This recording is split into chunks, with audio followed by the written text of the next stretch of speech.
다 함께 찬송 드리겠습니다. 찬송가 262장입니다. 날 구원하신 예수님. 찬송가 262장 찬송 드리겠습니다.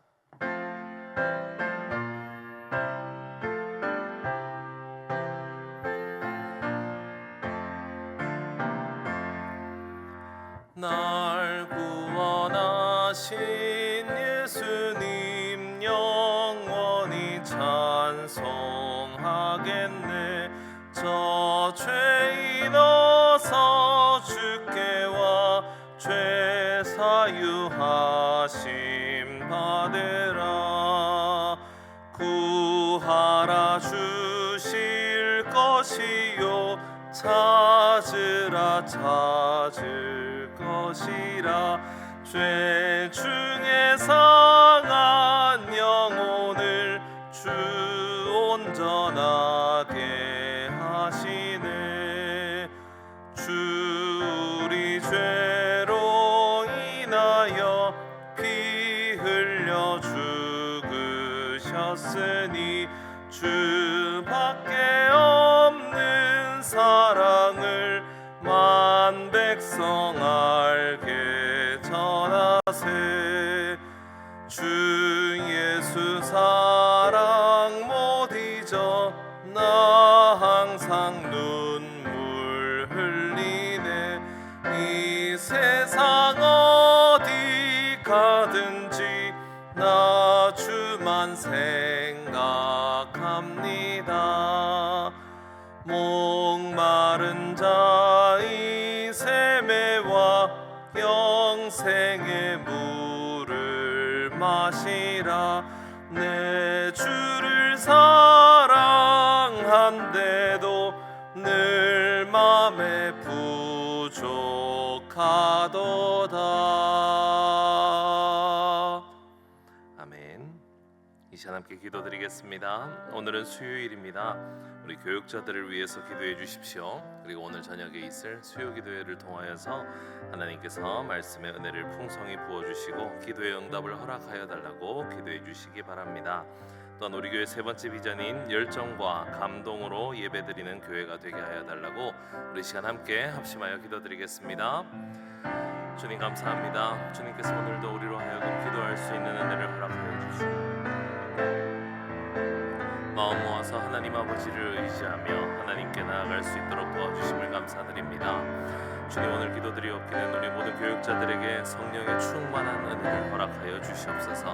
하나님께서 주시는 힘으로 하나님이 주시는 능력과 은사들로 하나님의 세우신 교회를 잘 아름답게 섬겨나갈 수 있는 교육자들 되게 하여 주시고 섬기는 리더십으로 다른 모든 성도들의 본이 되며 말씀 앞에서 온전히 서 나갈 수 있는 우리 모든 교육자들이 되게 하여 주옵소서. 우리 담임 목사님 붙들어 주시고 영육간에 강건케 하여 주시며 하나님 나라 위하여서 충성된 일꾼으로 날마다 쓰임 받을 때 주님께서 필요한 건강과 은혜와 능력들을 매 순간마다 채워 주시옵소서. 오늘 수요 기도회를 통하여서 하나님께서 부어주실 은혜를 기대합니다. 말씀의 은혜를 허락하시고 기도의 응답이 있는 귀한 수요 기도회가 되게 하여 주시옵소서. 주님 우리 울산시민교회가 열정과 감동으로 예배드리는 교회가 될 수 있기를 원합니다. 주님 우리의 목장연합 예배 가운데 하나님의 풍성한 은혜를 허락하시고 우리의 목장 예배 가운데 하나님께서 열정을 더하시고 감동을 더하여 주셔서 하나님께 나아가는 예배의 모든 시간들이 주님께 나아가 열매 맺고 하나님 나라를 발견할 수 있는 귀한 은혜가 넘치는 시간들이 되게 하여 주시길 간절히 바라며 이 모든 말씀을 살아계신 예수 그리스도 이름으로 기도드립니다.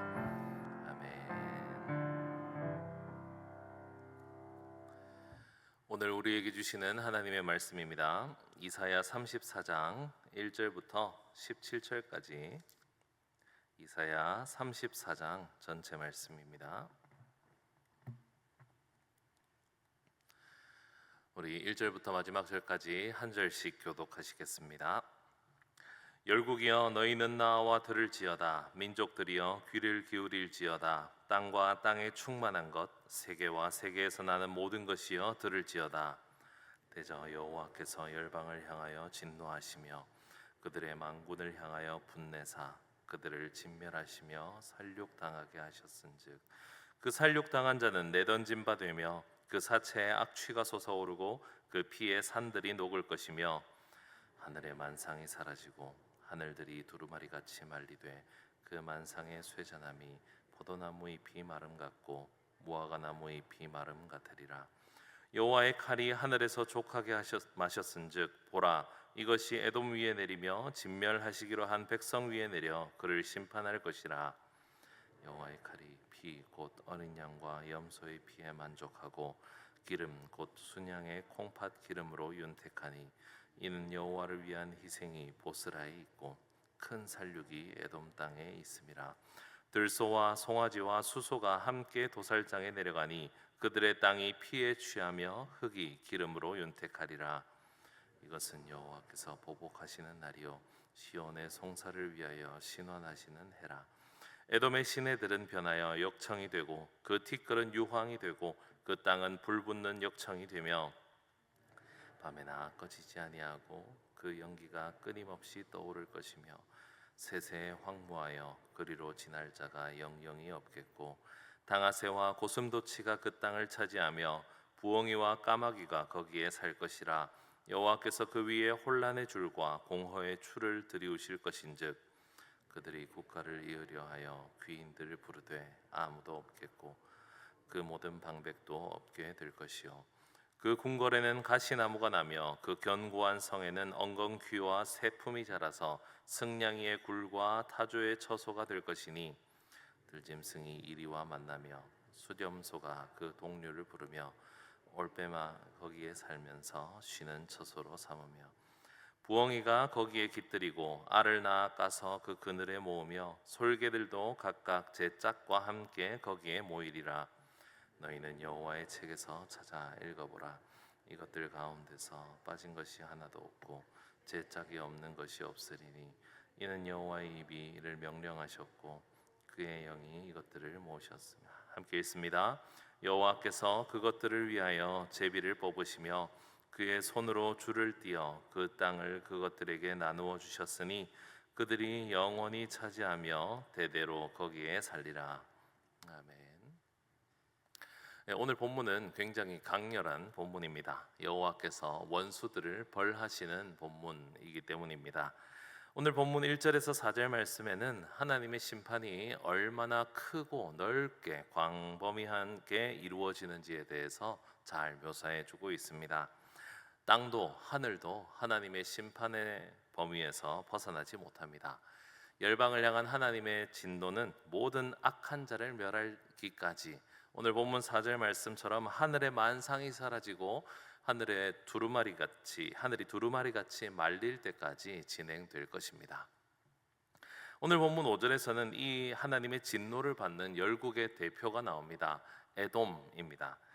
에돔은 에서의 후손입니다. 그런데 오늘 본문의 이 에돔은 에돔이라고 하는 한 나라를 향한 하나님의 심판의 내용은 아닙니다. 에돔이 열국들을 대표하는 나라이기 때문입니다. 에돔은 보통 하나님의 백성인 이스라엘을 반대하는 의미로 사용되었습니다. 에돔은 언제나 하나님께서 이스라엘을 통해서 일하고자 하시는 것에 반대의 자리에 서 있었던 나라입니다. 우리가 잘 알다시피 가나안 땅으로 향해 가던 모세와 출애굽 백성들을 막았었던 나라가 에돔이기도 하고요. 또 바벨론에 의해서 예루살렘이 파괴되는 것을 돕는 나라이기도 했습니다. 그리고 애초에 야곱과 함께 반대되는 에서의 자리를 우리는 기억합니다. 하나님을 대적하는 에돔, 즉 열국은 하나님의 칼 아래 모조리 진멸될 것입니다. 오늘 8절 말씀을 보시면 이때가 바로 하나님의 보복하시는 날, 복수하시는 날이기 때문이며 시온을 구하고 대적을 파멸시켜서 보상시켜 주시는 때이기 때문입니다. 이 에돔이라고 하는 하나님을 대적하던 열국은 자신의 힘으로 무엇이든 할 수 있을 줄 알았지만 결국 하나님의 크신 힘 앞에 완전히 불타서 멸망하게 될 것입니다. 9절과 10절에 보니까 강과 땅, 흙까지도 불에 휩싸이게 되고 연기가 끊임없이 타올라서 황무해진다고 합니다. 11절 말씀에는 그곳에 당아새, 펠리컨이라고 번역되는 성경도 있습니다. 고슴도치, 부엉이, 까마귀가 그곳에 자리 잡게 되는데요. 이 짐승들의 특징은 다 하나님께서 말씀하신 부정한 짐승들입니다. 12절과 13절에 보면 그 나라는 다시는 회복하지 못하게 되는 내용들을 볼 수가 있습니다. 들짐승과 올빼미, 부엉이, 솔개들이 모이는 그런 폐허가 될 것을 말씀해 주십니다. 그리고 본문 16절 말씀을 통해서 하나님께서는 그 짐승들의 짝을 하나도 빠지지 않게 다 불러주셔서 17절에 보니 영원토록 그 짐승들이 그 땅을 채워나가게 될 것이다 라고 말씀을 해주고 계십니다.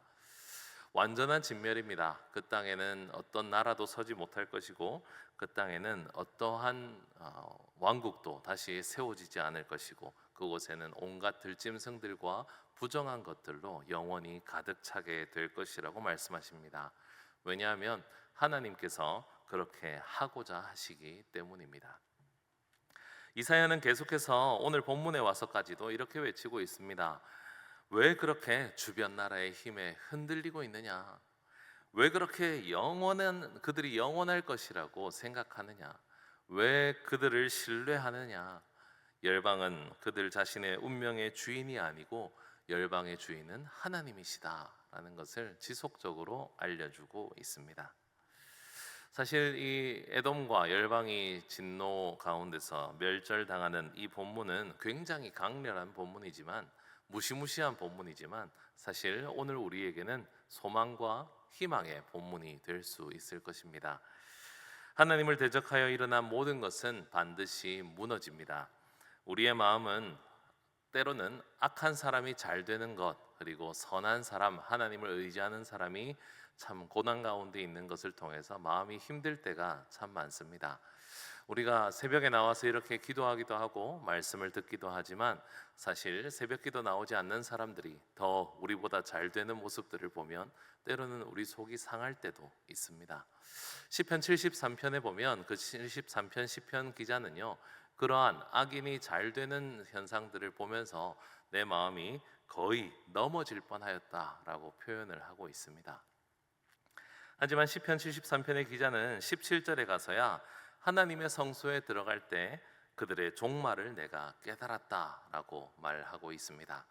오늘 우리도 이 이사야 34장 본문을 통해서 하나님께서 그들을 진멸시키시고 악한 자들이 어떻게 종말될 것인지를 깨달으시기 바랍니다. 하나님은 악한 자들을 반드시 무너뜨리십니다. 그리고 하나님은 선한 자들을 반드시 보호하시고 인도하십니다. 우리의 마음이 때로는 실망할 수 있고 때로는 이해되지 않을 수도 있지만 하나님께서 그렇게 하시고자 하시기 때문에 하나님께서 악을 진멸하시길 원하시기 때문에 반드시 그렇게 될 것입니다. 우리는 어떤 삶을 살아야겠습니까? 우리 시편 73편 마지막 절로 우리의 삶의 방향을 잡을 수 있었으면 좋겠습니다. 시편 73편 28절에는 이렇게 고백합니다. 하나님께 가까이 함이 내게 복이라. 내가 주 여호와를 나의 피난처로 삼아 주의 모든 행적을 전파하리이다. 악한 자들이 반드시 멸망되는 이 상황을 통하여서 하나님께 가까이 하는 것이 복이 됨을 믿으시는 우리 모두가 되시길 바랍니다. 그래서 오늘 이곳에 일찍부터 나오신 것은 복된 일입니다. 하나님께 가까이 하여서 하나님의 뜻을 찾고 오늘도 내 삶이 진멸될 에돔과 같은 삶이 아닌 하나님을 더 기뻐하고 하나님을 더 사랑하여서 하나님의 뜻을 따라서 한 걸음씩 차근차근 걸어가는 기회가 될 수 있길 바랍니다. 세상의 악한 모든 것은 진멸될 것입니다. 우리가 의지할 것은 하나도 없습니다. 세상은 자기 힘으로 자기의 능력으로 살아가며 그것이 마치 성공인 것처럼 살아갈 것이지만 하나님께서는 세상의 주인이십니다. 하나님을 따르며 하나님께 가까이 하는 복을 누릴 수 있는 그러한 귀한 새벽이 될 수 있기를 주님의 이름으로 축복합니다. 기도드리겠습니다. 하나님 아버지, 우리는 하나님께 가까이 함이 복이 됨을 믿습니다. 하나님의 진노는 그 어떠한 강력한 힘도 완전히 무너뜨리시며 온 세상에 온 열방에 단 한 곳도 하나님의 손길이 닿지 않는 곳이 없다는 것을 오늘도 말씀을 통하여서 깨닫습니다. 세상을 다스리시는 하나님, 그 하나님께서 선한 자를 세우시고 악한 자를 무너뜨리심을 오늘도 기억하며 이 진멸과 분노의 하나님의 진노의 본문이 우리에게는 소망과 기쁨이 될 수 있게 하여 주시옵소서. 오늘 새벽에도 하나님의 뜻을 따르며 오늘 우리의 하루도 하나님을 기뻐하는 하루가 될 수 있도록 오늘도 우리의 마음을 바르게 잡는 새벽이 되게 하여 주시옵소서. 감사드리며 이 모든 말씀 살아계신 예수 그리스도 이름으로 기도드립니다. 아멘.